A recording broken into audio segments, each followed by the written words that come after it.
Have you ever wondered how to turn your dreams into reality?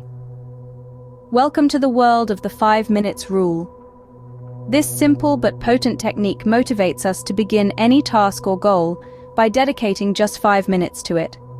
The 5-min rule is your secret weapon to overcoming procrastination and achieving your goals. So, what makes the 5 minutes rule so powerful? This rule breaks down large tasks into manageable chunks, dissipating the fear of starting. It builds momentum and helps conquer the initial resistance to starting a task, boosting productivity.